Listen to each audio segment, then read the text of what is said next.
Hello, friends, and welcome to another live reality games podcast. We are here today to talk about what just went down in Survivor BC Season 8 Tribulation. We have a winner. I'm Kirk, one of your co hosts today. With me is Steven. How are you doing, Steven? I'm doing great. I'm a little shell shocked like everyone else. My winner pick was so close to winning. When we posted the poll and everyone was on the Stevie bandwagon, I'm like, oh my gosh, did I go the wrong way? Then I was vindicated, and then now, well, I think we're all a little stunned. But congrats to Luke. That was an amazing victory at the very end. All right, and with us as well is Susan. Welcome, Susan. This is your first one. You want to do a quick intro? I'm Susan. I love watching all the live games, and to mention, I also won a live game. I always have to throw that in. So Susan can tell us a lot about the strategy for sure, and you also host a lot of games as well online. So what just went down? We just watched Luke win in a 4-3 final vote. So close. Always the best survivor is when it's 4-3. I feel like that's always so riveting. But totally, I'm so shocked right now. So, Steven, who voted for Luke? All right, so Luke received 4 of the votes, and he got votes from... that was the wrong color, mice. He got votes from Andrew, Keenan, Tyler, and Stevie. I'm a little surprised Stevie voted for him. The way Stevie was asking his questions, I thought he was leading the jury to vote for Dylan. Like, oh, look at Dylan did this. Dylan had this. So I'm kind of shocked. Yeah, no, I going to the final tribal council, I was like, surely they had such a tight alliance. They seemed like they worked as a duo for such a large majority of the game that Dylan would have Stevie's vote on lock. That wouldn't be a vote he would need to win over. And so it's kind of a question: did Stevie respect Luke for being the one to take him out? Is that why he put the vote for Luke? Did Dylan just not answer Stevie's question as well? Did that cause him to flip? Did the rest of the jury's speeches and the questions slowly change his mind? I don't know. I think Luke was more confident. I know people were saying he was more cocky, but for me as a player, like, I want somebody to be confident about not why they're there, not apologetic. Like Dylan was a little bit like, the woe is me and I had to do this. We all have struggles going out there and play.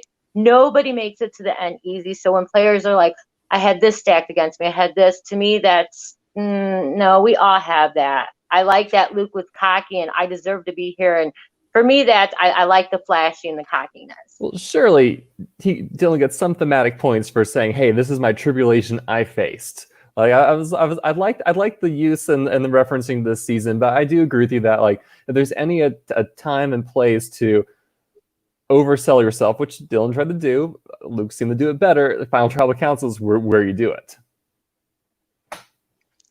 I'm an emotional person, so like he kind of played my heartstrings. Like, admittedly, if I was on that jury, I might have voted for Dylan right then. And I know Susan and I were talking in the comments, and you were like, the cockiness isn't bad, Kirk. The cockiness is his right for how he played the game. And I see that too. But I do want to give Dylan the credit for tying in the theme of the season into his speech. That's not easy to do. Like, it doesn't necessarily matter, but to like a sentimental fool like me, that kind of does matter. I kind of like it. But can we get to another point that I'm still can't wrap my head around? I really thought Aiden was going to vote for Luke. I thought Aiden was going to vote with Tyler. Am I totally on another planet? Did anybody else think that? What was his question? He was the opening juror, and I don't remember what he asked. I feel bad. It's a blur. Yeah. Live streaming events, it's so hard to discern what happened. First of all, props to Aiden. I think we made there was a lot of discussion pre-merge, like, oh man, is this going to be a Tyler show where Tyler's going to run the game with his three friends, or they're just going to follow lockstep in line with him? And so it's interesting to see, because I think I was assuming that Luke, Aiden, and Andrew would all vote the same way at Final Tribal Council, to see to see that not happen was very refreshing.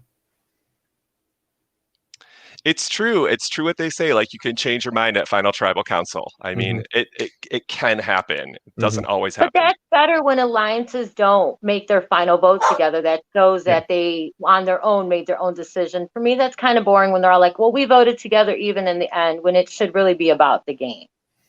Well, I think it definitely helped the fact that you had 2 players from one alliance, and that kind of stops people from voting down tribal lines. And have you all have both of you been on? You both have been on juries probably at some point, right? Kind All of. right, Kirk, don't answer. But Susan, kind of me. From my experience on Reelfoot, there was a lot of there's this like heavy group think where it's like people are like, and like you feel like you're being kind of pushed towards certain directions with how you should vote and why you should vote. And yeah, it had to, and like we got a little bit of the kind of the jury segments. There's a couple of videos there, and so I'm wondering how much of that influence is happening, especially with Tyler Gacuna very militantly going to Luke's aid and fighting for him. I imagine that happened. I was in one jury, but I got 3rd place. So as soon as I was voted out, we went straight to Final Tribal Council. So I didn't get none of that. Like, this is what we think. This is what I think. And I think that's a pivotal part of being on the jury, is the earlier you're there, you need to try to start influencing people as quickly as possible if you want to have a say in the outcome. Like, if you're still invested in the game, and you better be invested in the game, because otherwise, why are you there in the first place? That's interesting. But to your point, Stephen, I have been on jury. I was on jury for Pirate Booty Camp season 1. I figured there's an older season you were on jury. Yeah, there's older seasons, Coco Pele season 3 or something. So anyways, definitely have been on jury. And in fact, that's a nice nod. Tomorrow, Travis and I are going to be hosting a podcast called Throwback Thursday, and we're going to talk about Pirate Booty Camp season 1 and talk about some of those games before live stream and before everything's recorded, before Big Brother did the world. So I mean, I'm excited to like talk about some of these older events that just maybe have been forgotten about, etc. But let's talk about Luke for a second. I mean, he's our winner. He's a sole survivor. He's in, Susan, he's in your winners club, right? So what can you bottle up? So if you want to study games and go, okay, I want to take a little bit of this winner and that winner and make that my strategy, how can we break down Luke's game into a strategy? What did he do right? So at the end, owning it, I think the whole, oh, I'm sorry I did this, where he wasn't sorry. Like, for me, I don't need you to apologize for what you did. I want you to say what you did and be proud of what you did. And I think a lot of winners maybe have that versus the loser, where they don't go to the end like, oh, well, I tried and I didn't do this. I mean, I lied. I told you guys lies and it got me here. Like, I would rather hear that. But I like the flashy game. I love the ones that are like, I did this behind your back and this and this. To me, I'm like, oh, wow. But that was Dylan's that was Dylan's game. But Dylan was apologetic about it. True. I think said he did the things, he was like, but I had this, I had to sleep alone, I had to do this. Like, I don't need to hear your woe is me, because we're all woe is me. Sleeping alone, sleeping with the tribe, it doesn't make a difference. You're out there for yourself, by yourself, even when you're in tribes. I would like to revisit their final tribal council, but first let's go back to Luke's game as a whole. So Susan, what do you think Luke did so well through this entire game?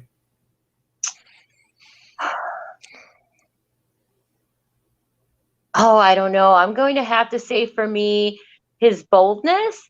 Maybe he came off as more with a wall than Dylan did. Maybe people felt with Dylan that he was so more sincere. A lot of times people get friendship mixed up with alliances and they think, oh, we became friends, how could you do this to me? Whereas Luke drew that line, like, this is a game, this is what I'm doing. And there was no, like, with Dylan, where, oh, we bonded in this and this. I think sometimes people get those two things confused in games. Yeah, you can kind of see that Luke is slightly removed from his experience. He's not super expressive.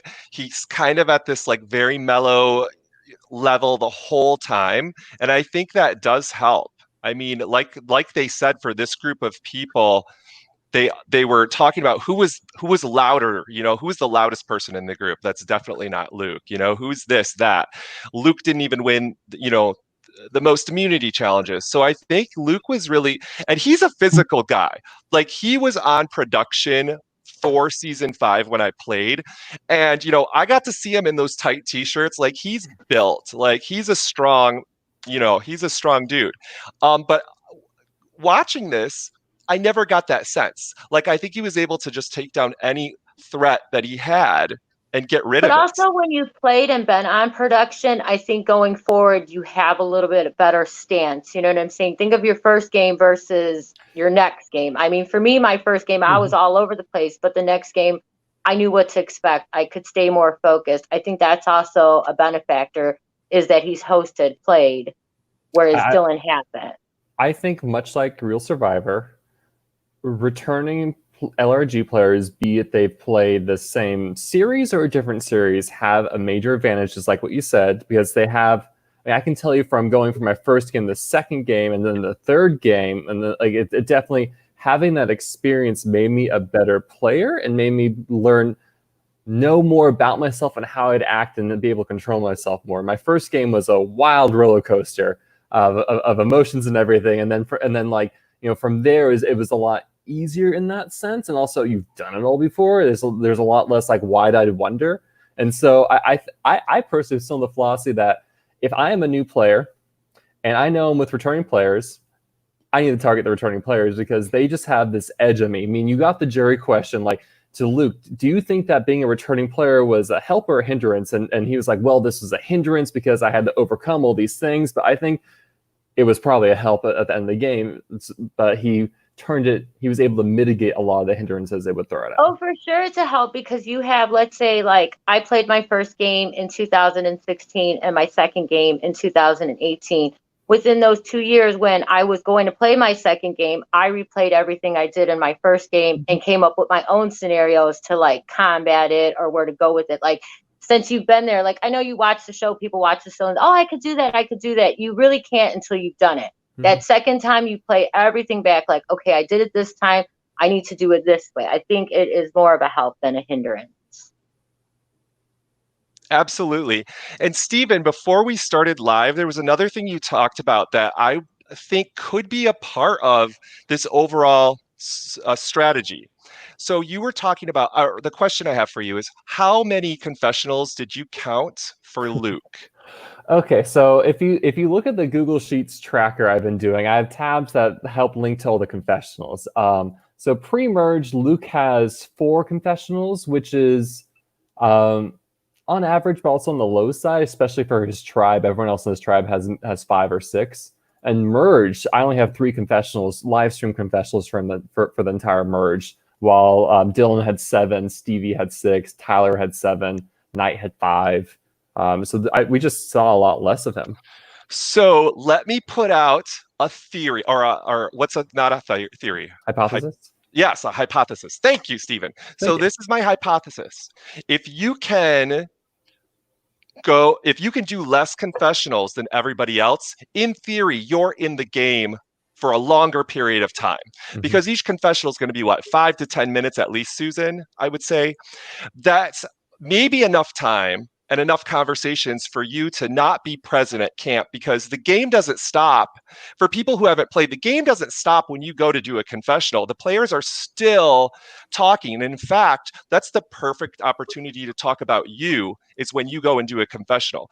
So of course, these are just the live stream confessional numbers. There could be others that weren't streamed live. But if that's the case, maybe that's something you can bottle up from Luke's game and just try to avoid confessionals. The people at home wouldn't like it, but you might win. It's a strategy that, like, when you look back at winners, say, like, how did they win? Now, granted, we haven't seen what the edited show of him will be like, right? That would be a whole different perspective on his game and edited to give more light to his game than maybe we saw as live stream viewers, for sure. I don't know where I was going with this. I just blanked. I think looking at it is so I think your opening question is, what are our takeaways from Luke's game, right? He comes in, he has this target as a returning player.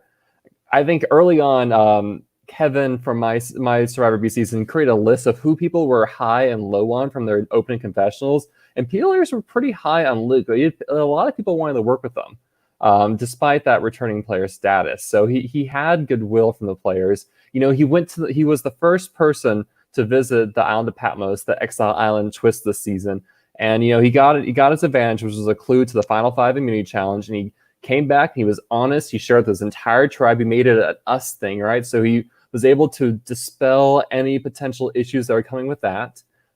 He was able to get in a strong alliance of 4 and not be targeted pre-merge. I think, and he made it to merge the minority.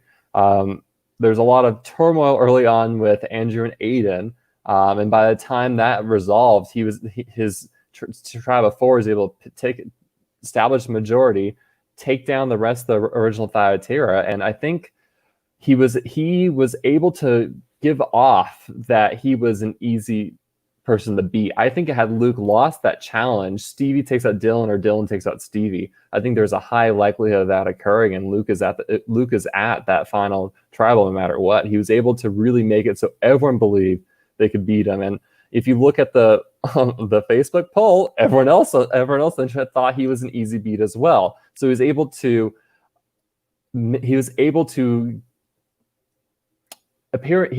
the appearance that he was an easy beat when that was never the case, and that is a crazy hard thing to do. Oh, and friends, right when you said that, this is the perfect opportunity to invite one very special person who is very active in the chat. And Devin, somebody I haven't seen or everything. talked to in a long time. Devin, welcome. How are you doing? Sorry for dropping in. I asked Hannah for a link. I had to get in on this. Just watch the final tribal. So catch me up to what you guys are talking about. So first, Devin, why don't you introduce yourself to everybody and how you're associated with Survivor BC? Yeah, I'd say I'm pretty associated with Survivor BC. I played season 4 with Luke. I was with him the entire game in like pre-merge and merge, and I helped out in production for season 5 and 6, in which it was like me and Luke were like the main people in production for 5 and 6. I wasn't able to be on site this season, but I was following along as much as I could and caught up on like basically everything and whatnot. So yeah. You were super active and opinionated in the chat the whole time, which is what we love to see. And we're trying to bottle up Luke's strategy, and we're trying to figure out what did he do right, because so many of us commenting and watching thought he was doing things wrong. He was too much of a goat. He can't win. And then suddenly, it changed. So Devin, what do you think Luke did right? How did he win this game? Yeah, I think that like I've been very critical of him. Like he's a good friend of mine, but like for me, like I just gotta call it like I see it. If I had like hot takes, I'm just not afraid to like share them. And I've been really critical of Luke's game the entire time. I think what he did well, I thought he really crushed Final Tribal, and I feel like that if you're going into it definitely losing, like it's hard to like win a game with your Final Tribal. But I think it was close enough that he was able to really at least like solidify people that were like slightly leaning towards voting for him. He was just very confident with his answers, and he kind of owned his game. He framed it in the right way. Yeah. Like someone could have attacked him and said, "Oh, you were just a follower. You did nothing." And he's like, "I'm an old school player. I'm about loyalty. I love the first 2 seasons." And he was just like, he didn't ramble on. He was just like short messaging, trying to hammer home the main points. Was confident with how he spoke. I may or may not have taken notes. I thought that was sort of like the shining aspect of his game. That, and I guess final immunity. So I think that's the main way in which he won. I think going into that final tribal council, Dylan had a lot to lose, and Luke was able to steal it from him, honestly. But like he said, Luke didn't do follow-up with his answers. He just made the answers and let it go. Yeah. Dylan had too many. I mean, it's just like when you go to court and the lawyer tells you, only answer what they're asking. Don't give no more information. And Luke did that perfectly, whereas Dylan kept following up with, I'm sorry, or this happened, or woe was me, when he shouldn't have. I think if he would have left a lot of those out of his statements, I think he would have had more jury. Well, talking about like it being a court of law, let's bring up Tyler Kakuno in his jury speech, because I felt like Tyler was not a juror. He was the trial lawyer in interrogating poor Dylan. And Dylan, you can tell, as someone who himself has cried through a final tribal council, it really caused a lot of emotional distress for Dylan, and I really felt for that. But it's what you signed up for. I mean, it's that intense. That just means the players were there to be, to play. I mean, obviously Tyler is a little bitter. I would be too. Tyler played a great game and should have been in the end. But unfortunately, that's how Survivor works. And I love it when they go grill the players. I mean, let them have it. Yeah, it's what you have to expect from Dylan's perspective and all that. And honestly, even though like he did like the emotional weight of it kind of like was heavy on him, like he started crying afterwards and stuff, I actually thought he handled it well in the moment, because even before he kind of realized that Tyler probably wasn't voting for him. So when he got the fuck, marry, kill question, he was like, oh, I'd kill Tyler, which is like the right final tribal council strategy for him. And then like he was just very confrontational with Tyler in a way where he can't expect, like while Tyler was grilling him, he was confrontational back at Tyler in a way where he can't expect to get Tyler's vote after doing that. But I think he's building up his respect with the other jurors. I actually like the way he handled it, but it's just an example of like he had more pressure on him than Luke did. And I could, we can get into the criticism of Luke and stuff, but like, I think that's why I would have voted for Dylan, is I think like Dylan just had more pressure on him. Dylan had to do more things. Dylan had to get a lot more right. There's more of a burden on Dylan to, make the right move. So. Yeah, no, I think Dylan handled Tyler really well. It wasn't until after Tyler sat down, Dylan really let the emotion wash over him, which was good. But I mean, Tyler Kakuno being in Luke's court so hard, it was like such a great advantage for Luke filming that tribal council, because like, man, I would kill to have someone fight that hard for me in a tribal council. That's like kind of incredible. That's kind of like an Adam move too, to get kind of emotional at final tribal council, as opposed to, let's say, like a Sophie Clark who gets emotional like a couple rounds before final tribal council. And I think that might be a little bit better of an approach to kind of ease the jury into it, instead of just like right there at final tribal to bring so much like pathos to the argument that you're having. I'm still a little surprised that Stevie voted for Luke. I don't know why. I thought Stevie was going to vote for Dylan. Did anybody else? Yeah, I think that, I mean, it's kind of surprising that I think that Dylan played a lot better game than Luke, and I think Stevie, of all people, should have a lot of visibility about that. That's a vote I can't understand it, just because ultimately Luke is the thing that stops Stevie from winning the game with final immunity. And so from Stevie's perspective on, he's like, well, I would have won if not for Luke beating me in final immunity. So I think like that jury vote, I can see the justification in it. Yeah, I also thought it was interesting to me that Keenan was so high on Luke as well. I really think Keenan took the fact like, hey, you got through like unscathed through this game as a returning player, and said like, that's a mark of a good player. I mean, that's kind of, I think Kirk, made a comment on this in one of the videos, and I responded. It reminds me a little bit of Gavin from season 38 of Edge of Extinction. Gavin's like, I'm here and I had a good voting record. No one ever voted against me. But then, and so therefore that makes me a great player. While some of the rebuttals to that saying, wait, doesn't that mean that like everyone just wanted to sit next to you at the end? It was kind of like, how do you weigh that sort of great gameplay versus easy beats, right? I think when you don't get no votes until the end, I think you can spin it either way. Like you could spin it as you were just that good, but the person next to you could spin it as, well, nobody saw you as a threat. I mean, that's what I would have done. I would have said, well, you didn't get no votes because you weren't a threat. I mean, I think it's just learning how to use it against, you know what I'm saying? But again, a lot of these players are new. I don't think like some of the jury even knew what they could do with their question, if they could promote one player. I mean, Tyler, as a past player, he obviously knew where he was going, whereas a lot of the other jury probably didn't. Yeah, I just have there's a quick Luke fact. I looked it up on. I made the Survivor BC wiki. I kind of edited certain pages for it. I looked it up. So Luke, not including final tribals, Luke has been to 19 tribal councils in Survivor BC. He's only received votes at one. Wow. Out of a Survivor in BC. What? So he got no votes at any point against him in this season, and in all of season 4 he had no votes against until he got voted out 3-1 at the final 4, and that was a mistake by Raymond. So there's a long track record of success, but it's really, I mean, it's so hard to weigh because that is so impressive. And I think it's a nice like technical resume thing to say, you know, but on the other hand, like he really did it, I think, so much of it just by being invisible. I think his goal was just not to get voted out. And I think that, you know, this is such a big thing, right? Because Tyler grilled Dylan on the fact that Dylan made his own road to the end more difficult.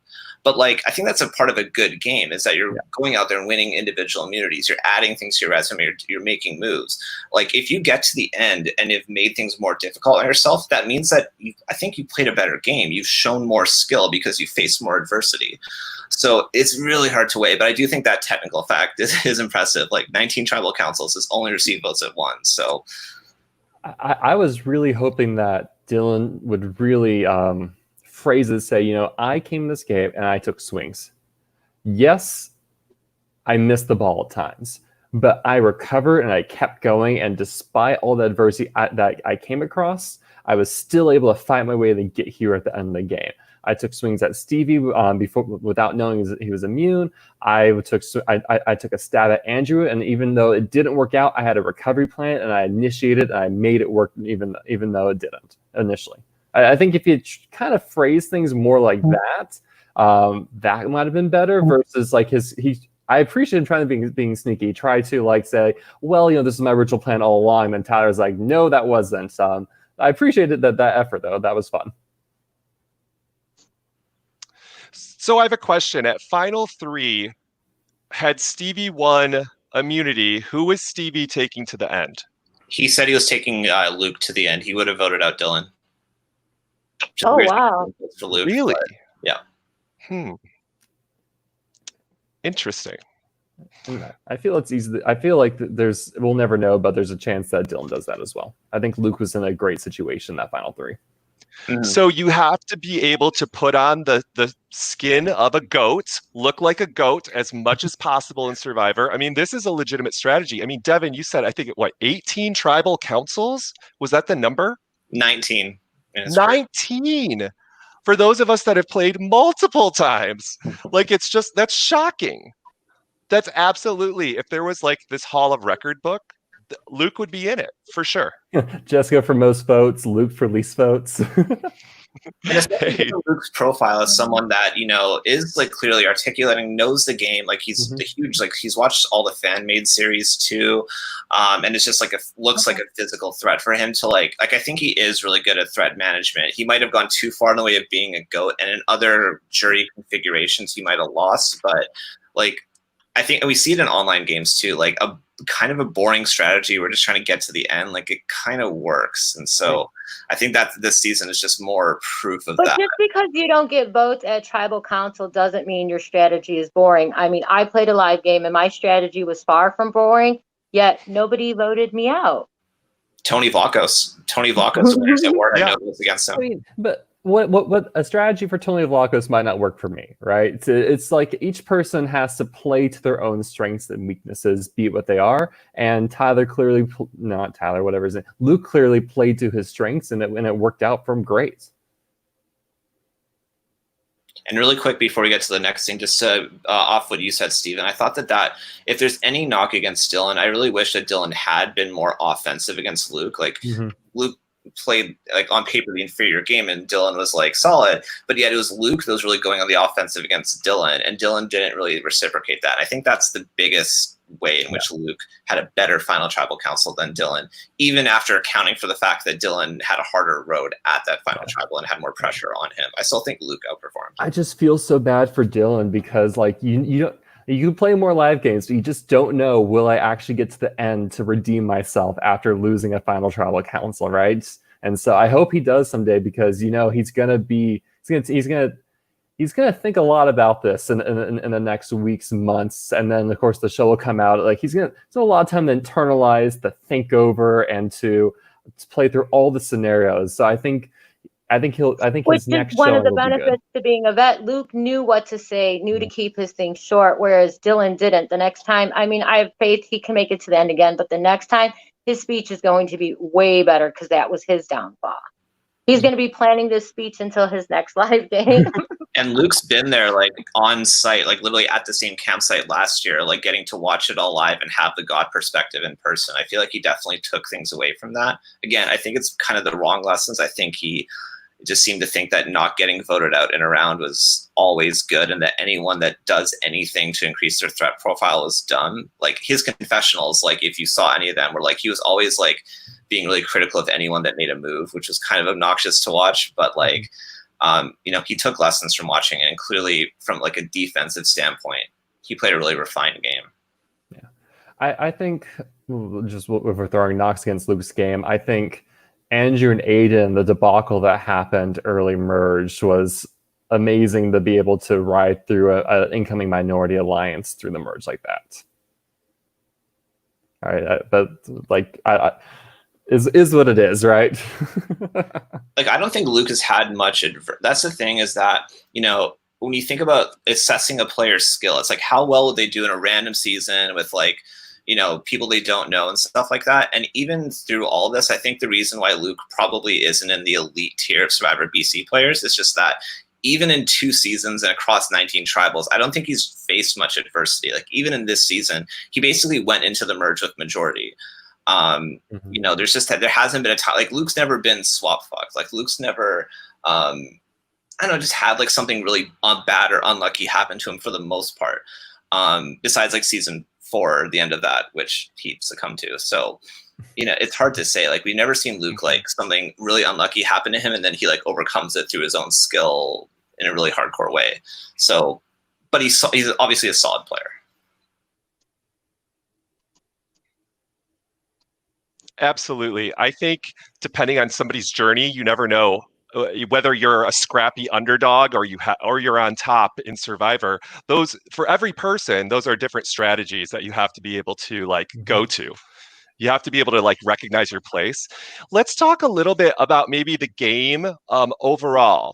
The overall twists, the idols, the strategic elements that were in the game.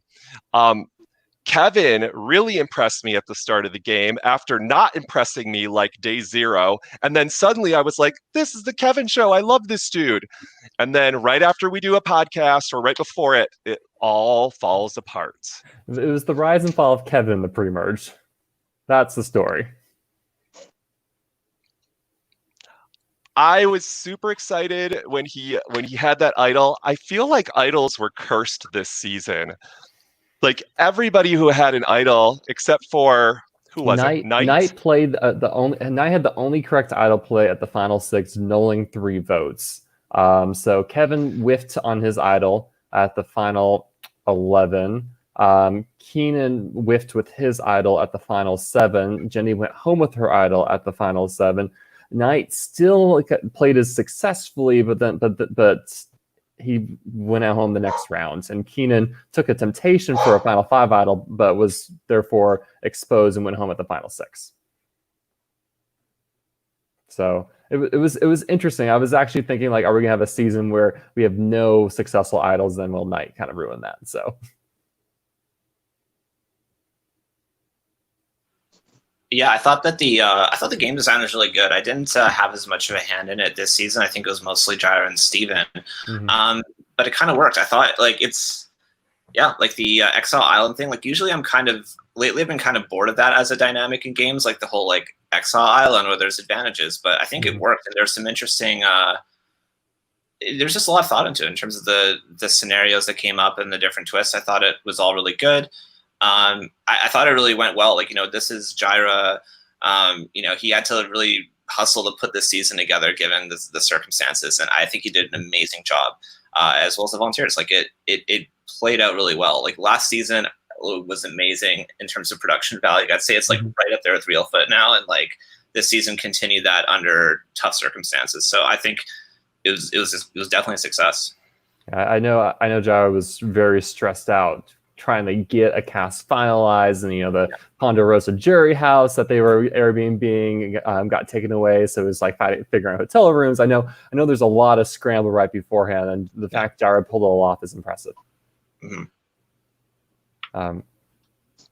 So overall, Kirk, absolutely, Susan, this is one of our last survivors we get to watch. Don't say something like that.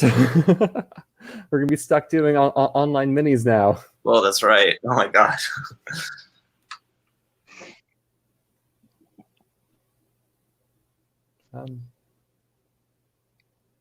So, Steven, where did the overall idea of Patmos come into play? So I initially pitched the idea to Jara as what if we had a season where every advantage is paired up with a disadvantage? Like I was like, let's stop it with like, here, have free stuff, go out and play with these toys. Let's make it so players can put more thought into it.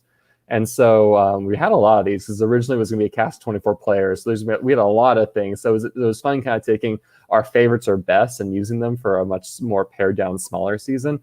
Jara wanted to do an Exile Island themed, or at least, and so we were like, okay, how can we work in the advantage disadvantages with also having an Exile Island style play?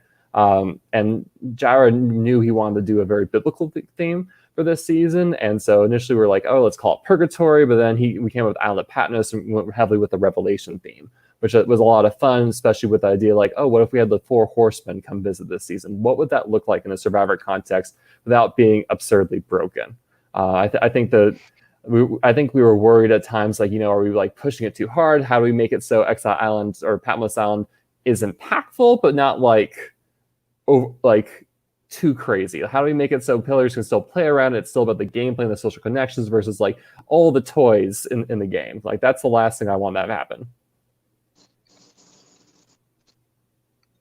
I thought the twist was really fun. I love that the players had to make decisions. It wasn't like you just went to exile and you just picked a scroll and it was like, no power, no votes, power. Like, that's just so boring. There's no human interaction. There's no tough decision making. So this was really fun. And I'd like to see more survivors do more of this. If you're going to give players powers, make it a real choice, make it hard to get, make it a disadvantage. I'd like to see a game where there's no powers, no idols, no cancel votes, no nothing, just straight Survivor. Well, what is that? So if you were going to do a season with no idols, no advantages, just straight votes, would you do any swaps? That's tricky because, I mean, like I would say no because people always get screwed on a swap. But, I mean, that's also the point of Survivor, to try to put yourself, I mean, there's always a crack. Like, you can't go in and be like, well, I got tribe fucked. That's the end of it. I mean, that's part of the game of Survivor. You got to figure out where your weakest link is. What are you going to do? You can't just give up. So I would be 50-50 on that. I would say no, but yes, because, I mean, it's still Survivor.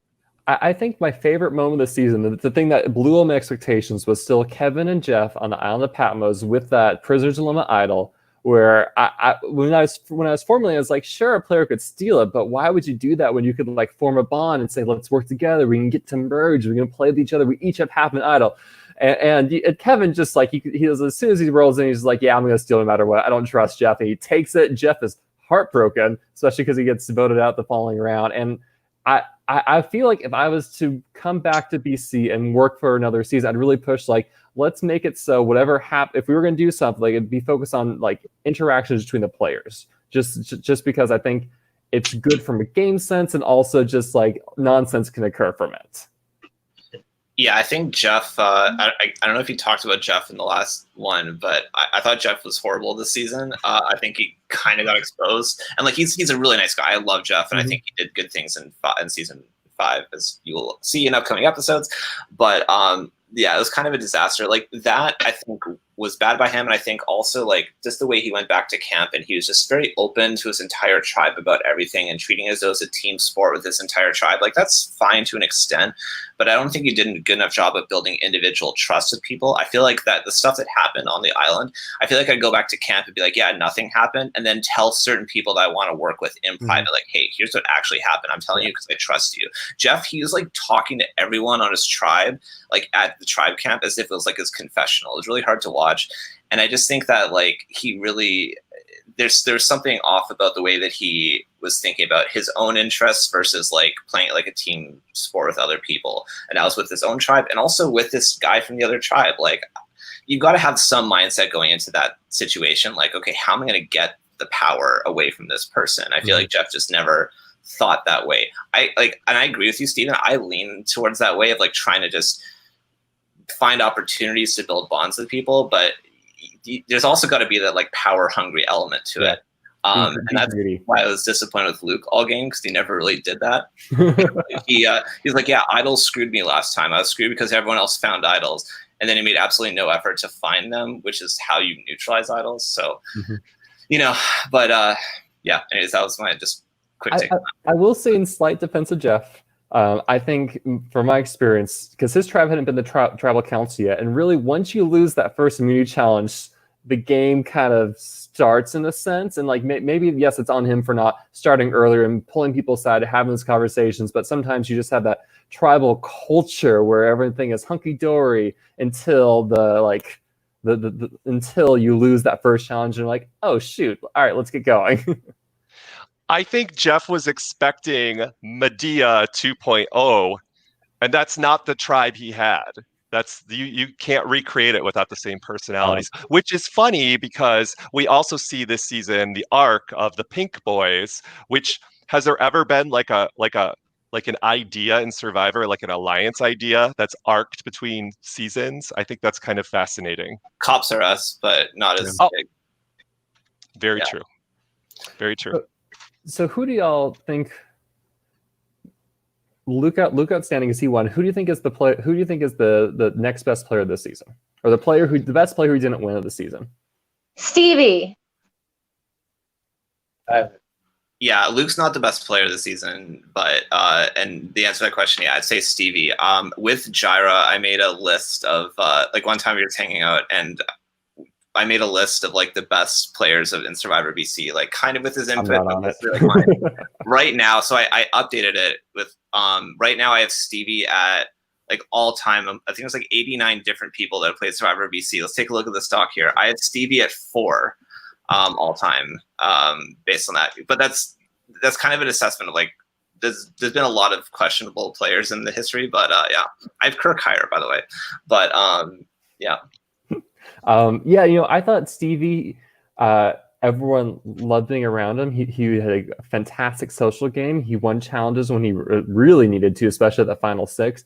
I'd say the one big move of the season, at least the big move of the merge, was that final 7 vote. It really made us from at least the live feed perspective. I know Dylan was instrumental, but Stevie even more so in making that happen. And I think like that's like the strongest point for him. And he also he said this in his like after he got booted too. Like he in the round, what was it? The round where Andrew goes or something. Anyways, Knight wanted a Tyler vote, but he swayed it to be like Andrew or Aiden at some point, which is also really huge. Yeah. I think it was the final 8 when the groups were split off. Yeah. That was also pretty instrumental because had they lost Tyler, maybe the Thyatira could have rallied back together and picked off another 1 or 2 to Ephesus. But no, losing Andrew that round really then let Ephesus then just roll over the rest of Thyatira the rest of the game. Yeah, and I think like the 2 players of the season in my eyes are Stevie and Knight. But I feel like, and I was thinking most of the season that Knight was a bit ahead of Stevie, but I think Stevie like straightforwardly won up Knight, both at the final. At the final was a 6 tribal where like immunity results were revealed after the vote, and like Stevie just beats Knight, and that was like critical. That was like a huge moment of the season, where Stevie like stepped up and beat Knight in that comp. And also that thing that we talked about earlier of like him pushing the vote off of Tyler and onto like Mitch or Andrew, I think it was. That was against Knight. Like he convinced Knight. He made Knight think that he was playing a more fluid game than he actually was. So I think Stevie gets the nod over Knight by a bit as player of the season for sure. So if we do Stevie 2nd, Knight 3rd, dare you say like would you even put Tyler forward? Would you put someone else?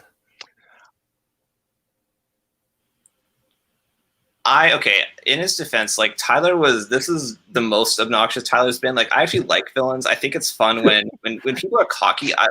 People are like, oh, I hate that guy because he's cocky. Like I find it entertaining 100%. I think Tyler kind of crossed the threshold where he was like acting really cocky because of things that were happening based on pregame connections. I'm thinking of the merge tribal when he pops off after the vote. It's like, come on, dude. Like it was really hard to watch. That being said, I think he showed skill in this game repeatedly. I think that On his pre-swap or pre-merge tribe, I think that he could have easily been the vote a bunch of times, and he really stepped up to make it not him. I think he maneuvered really well. I think once again, I think for the third straight game, he showed a ton of skill. It's not as good as it looked. He's not the god tier player that's just like a sponge and just like missing everyone. But he's just like very, very technically sound and has that ability to do special things here and there. So yeah. Because I would say maybe like him or Dylan would be contending for the fourth spot. So who would you want to see come back for a second chance? I loved this cast. I would watch so many of this cast again. I mean, especially some of these first timers. Gosh, Knight, of course, I would watch Knight again. I'd like to see what Knight could do in a different game, a different group of people. And this is going to sound weird, but Keenan, I mean, we can ignore pre-merge and his little debacle on live, but his debacles. Yes, that's true. But that's also very memorable. He just needs to be talked to. But the way he uses mixed metaphors and he's just got this the quirkiness of his personality, I at times liked, and that's always scary when you're playing Survivor. Like I feel like that player can go many directions, but as a viewer, it looks chaotic, and I'm here for it. I mean, he was possibly slated for first boot and pulled off and getting to the final six. That's pretty impressive.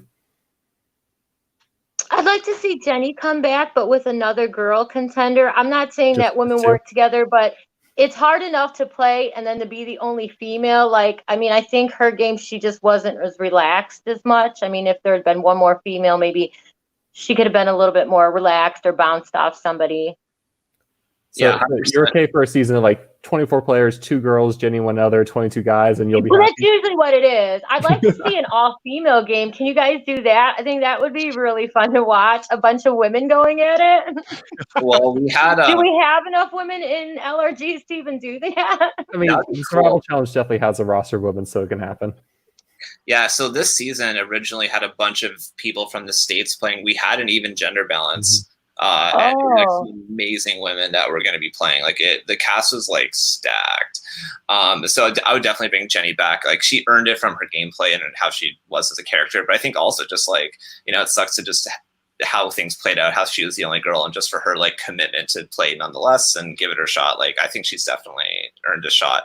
I'd also say Kevin from the pre-merge. I think that he's the one that really sticks out as having an interesting story arc and would be interesting on a second chance because he was just so scared. He just had the power and couldn't take leaving the game with an idol in his pocket. And so he just like tanked his whole game to not have the feeling of regret, which ironically ensured his death and gave him something that he was going to for sure regret. I'm really interested to see how he like thinks about risk in his next game that he plays. It's a similar arc to like Kevin Evans from last season, which was on YouTube too. So I think them in a season would be fun.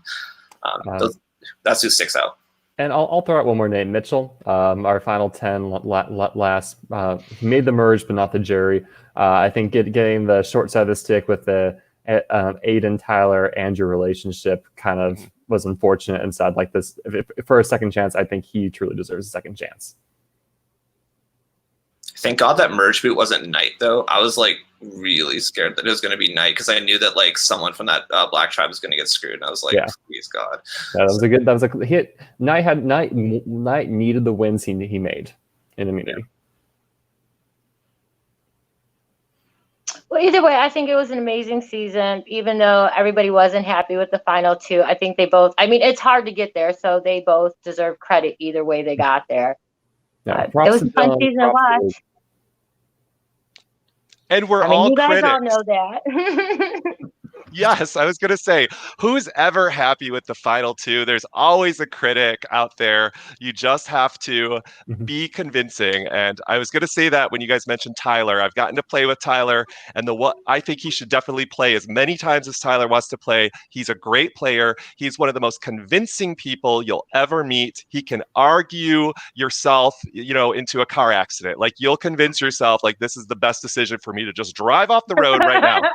He's so good good at what he does. I would watch him a million times. Yeah, Kevin Evans had a great comment. It's like, yeah, if I ever play the game of Tyler and have to vote him out, I'm voting him out with foot rubs and chocolate. It's like, I just want to make you happy at me, Tyler. Don't be mad. That's funny. So any more points that you guys want to make before we end our broadcast tonight? Just that I'm sad this is probably one of the last live games for the year. It's true. Yeah, thanks for letting me crash this roundtable. I just wanted to come off my hot takes about Luke and all that, so I appreciate it. Steven and Devin, is there anything for, like, if there's an upcoming game, is there a place they can go to apply or find more information? Yeah, there's the page on Facebook for Survivor BC is called Survivor Fan Made Project British Columbia. You can look that up. I think there is, what's like the easiest way? It's on Twitter. I'm trying to think. Okay, I'm not the best person to promote it. All right, a bunch of different social medias and stuff, but I'm not 100% sure. Season 5. If you need more of a Survivor BC fix, you can go to YouTube. Seasons 1 through 4 there. Season 5 is airing. Kirk, I can't tell which way the direction's facing. Kirk is currently on it, so you can watch in there. Tyler Kakuna's on it if you need more of a Tyler fix, and so definitely check that out.